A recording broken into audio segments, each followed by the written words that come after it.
Hello, Internet. It is I, the Malik Aaron, and welcome back to Box Office Predictions. Today we're going to be talking about Jesus Revolution. So, as usual, we're going to be going over the pros and cons. So, let's get to it. Pros. This is a faith based movie, as if you couldn't tell already with the title.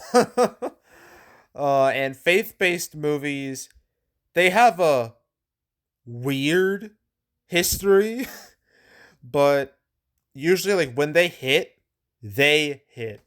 Like they can make some serious cash. I mean, the biggest of all of them is by far and away The Passion of the Christ, which is still the biggest R-rated movie of all time in the States. So there's that. There's also plenty of other movies here, like nice bit of little solid hits here. Heaven is for Real, I Can Only Imagine, War Room, Hacksaw Ridge, Miracles from Heaven, God's Not Dead, Son of God, Shaq, Soul Surfer, The Star, Breakthrough. We can just go on. But yeah, there is an audience, a clear audience for these movies. That if the movie really appeals to them and really speaks to them, they will show up in droves. Seen that several times. I mean, look at all these movies here. These movies are proof of that. So, yeah. Yeah, but there's a con side to this, but I will go over that later. But for the pro side, the faith-based movies can make money. It's happened plenty of times in the past. So, that's a pro. Another pro is that competition wise, there's really not a whole lot out there. There's Cocaine Bear, but those movies could be any further apart. Like they are, like if you had like a Venn diagram of people who are gonna see Cocaine Bear and people who are gonna see Jesus Revolution, those circles would be in separate rooms. Hell, separate buildings. Like they're not even remotely like I don't see either movie affecting each other because they're different genres, different demographics. Like it's not even gonna be an issue. And sure, there's Ant-Man 3, but as I said in Cocaine Bear, that's crumbling right now. It's gonna drop 70+%, so that's pretty much a non-issue at this point. And like I said in the last video, Cocaine Bear, Ant-Man 3's loss is likely gonna be Cocaine Bears and Jesus Revolution's game. All right, and everything else is old and dead. It's either been out for a long time or it was a complete non-starter. So yeah, when it comes to competition right now, there's not a whole lot out there. So that's a pro.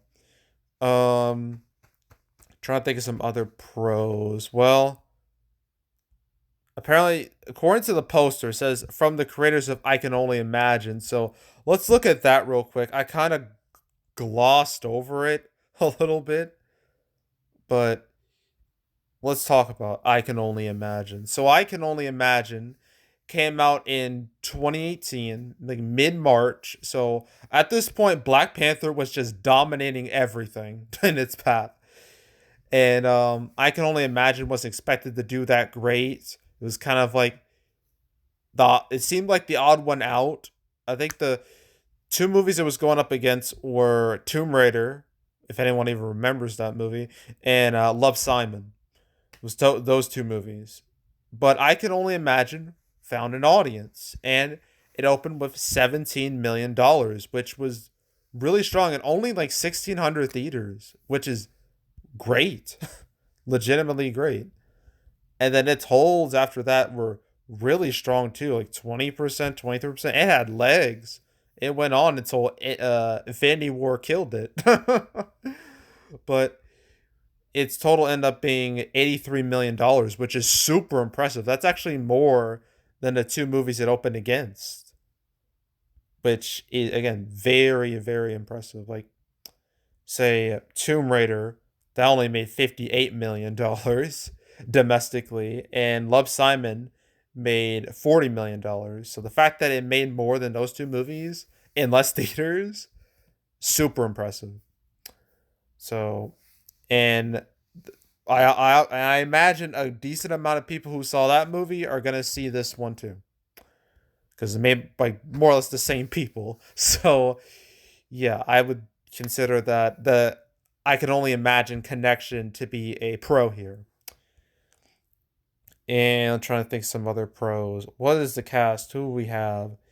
I mean, the only one I really recognize is Kelsey Grammer, who's been in a lot of stuff, a whole lot of stuff, some good stuff, some bad stuff. Um, uh, he was in Neighbors too. Really? I did not know that. Transformers 4. Ew, no. But he was in X-Men: The Last Stand as Beast, Hank McCoy, the best version of Hank McCoy on screen. Sorry, Nicholas Hoult, but Kelsey Grammer, he's got you beat. He is the best. Oh yeah, he voiced Stinky Pete in Toy Story 2. Might as well mention that. But he's like the only real recognizable face I see here. So yeah, I don't know about the rest of this cast. Who the hell is Joel Courtney? I know Jai Courtney, but Joel Courtney. Was he the kid? Wait, don't tell me. Was he the kid in Super 8? I feel like this is where it's going. Was he that kid? No, he wasn't. Shoot. I thought he was. He was in the Kissing Booth movies. Ew. No, those movies are filth. Absolute filth. And ignore those. So I really don't see any major names here besides Kelsey Grammer. So it's not really. Bleh.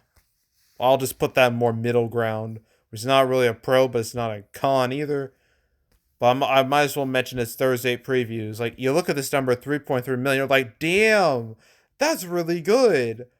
But you got to put a huge asterisk beside that 3.3 million because it's a little misleading, okay?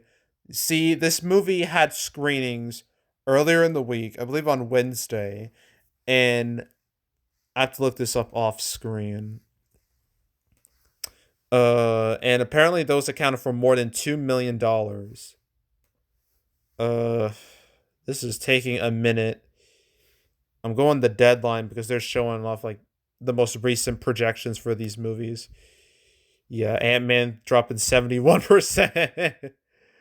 Oh, oh no, Cocaine like 20. Jesus Revolution. Let me see. Scrolling down, scrolling down, scrolling down. Okay. So, according to the studio, which is Lionsgate, they had an estimate like 2 million from Wednesday previews that they had, and actual Thursday night previews were 940K, which looks a whole lot less impressive. So one could label this as like false information, but this is not the first time this has happened. Several movies did this last year. I know the Batman did it. I know Sonic 2 did it. I think I'm pretty sure Lightyear did it too, where you have your Thursday night previews and you have earlier previews after that, and you group all those numbers together to make a bigger number. So this is not the first time this has happened. It won't be the last time either. So yeah, but 940K for like a movie like this, that's not too bad. Not too bad. I mean, it's not exactly like it's part of a big brand or anything. So yeah, Thursday previews are okay for the movie it is. So yeah, and I can't imagine it's going to be super duper front load. Well, its opening weekend might be a little front loaded, but I don't think it's going to be like it's going to play out like a Marvel movie or anything. So we'll see. But Thursday previews are okay-ish. Its real Thursday previews are okay-ish. Its overall total is still good. So I'm labeling that as a pro. Okay, cons. Going back to faith-based movies, when they hit, they hit. When they bomb hard, man. Like this genre is notoriously inconsistent when it comes to box office results because you never know what movies like the core audience will gravitate towards. Like it's impossible to predict at times. But there's so many just duds in here. I'm not counting I Still Believe. COVID killed that movie, so that gets a pass from me. I don't count that. But yeah, like trying to find some. I mean, I guess Run the Race is one. Not only well, that didn't do too, but Indivisible, I guess, is one. Unbroken Path of Redemption. Oof. God's Not Dead 3. Oof. Like Paul Apostle of Christ. I don't know if that's good or bad. I mean, that's kind of okay-ish. We'll see. Same kind of different as me. What type of name is that? God. All Saints, like Case for Christ. It's a lot of stuff. And I'm Not Ashamed. Da, da, da, da. Hillsong, Let the Hope Rise. Let Hope Rise. God's Not Dead 2 did okay, although it fell off hard from like the first movie. Young Messiah, that did really bad. Risen did fine-ish. The Masked Saint did awful. Woodlawn did really bad. Captive did bad. 90 Minutes in Heaven did bad. Yeah, it's just Left Behind did bad. This is a whole bunch of these movies. Whole bunch of bombs in this genre. I guess the most recent stuff. Because there hasn't been a whole lot of faith-based movies recently. I mean, I guess there's Redeeming Love. That didn't do too hot. American Underdog didn't do too hot. Father Stew did bleh. It did. It still did pretty bleh. Family Camp, bleh. Running the Bases, bleh. So yeah, not every faith-based movie hits. All right, that's a fact, and the genre itself is extremely unpredictable. So I'm labeling that as a con, a huge con right there. Unpredictable genre. Another con is that reviews aren't great for this. It's at 55%, which is not the worst, but it's not great. But reviews do not matter for movies like this. Like the core audience does not give a damn about reviews. Like if it speaks to them, they will watch it no matter what, and they'll just love it to death. Which I don't know if I don't think that's a good thing for an audience to just blindly love movies like this. Like you got to be at least a little critical of movies. Like you can't just love it just because of the message and just ignore all the other flaws. Like I don't think that's right, but that's just me. But its audience score is at 99%, so yeah, word of mouth is through the roof for its core audience. So reviews are pretty much irrelevant here, but I might as well mention them. But a big con, a real serious con, is all the movies that are coming out after this. Because as I already said, March is stacked with big-ish movies. You got Creed 3, Scream 6, Shazam Fury of the Gods, John Wick Chapter 4, Dungeons and Dragons, not to mention a whole bunch of other movies that are there too, like Champions, 65, I guess Operation Fortune next weekend. Yeah, and another Demon Slayer movie. Yeah, there's a lot coming out in March, and I don't know if this movie can survive all that, but we'll see.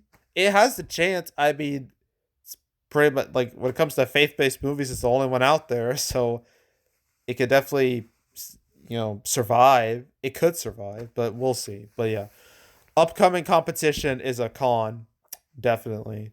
So opening weekend. Oof, I was thinking it might hit 10, but judging by these numbers, I'm like, no, it's going to do better than 10. I could see this really overperforming, maybe hitting 15 if it's really lucky, like 15 million. But I'm going to go with a range between, I don't know. Uh, this is hard. I'm gonna say 15 million, give or take a million, either above or below. 15 million. That's what I'm going with. Opening weekend, and its total. It should have strong legs, realistically. I mean, I can only imagine it had long legs. So, 60 million plus, perhaps. No, I'm gonna go a little. Okay, 40 to 60. That's pretty much the same range as Cocaine Bear. I think they're probably going to hit around the same numbers potentially. So yeah, 40 to 60 million final total. That's what I'm going with. And yeah, that's it. That's it for the weekend, and that's it for February. Boy, it was a weird month. Very strange month. At least it ends on a semi high here with two solid mid range movies doing well.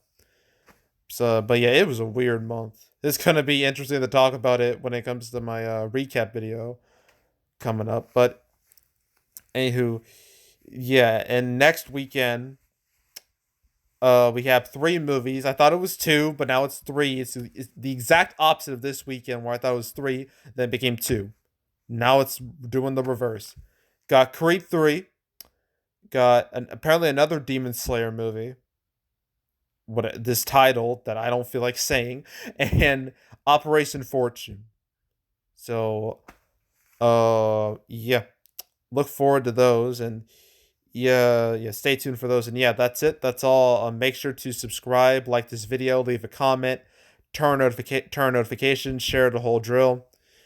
You want to check out more videos like this? You can watch them all like on the playlist where all I predictions for movies, all the predictions I've done this year. You watch all those. Want to watch any other prediction videos I've done throughout the channel? You watch all those playlists too. There's also the canceled series where I go over all the movies that were supposed to come out but didn't. Did I cover? I did cover this movie. Holy crap! Okay, I covered this movie once, just like Cocaine Bear. It was episode 132. I talked about it alongside Dirty Dancing 2 and Are You There, God? It's Me, Margaret. Talked about it alongside those two movies.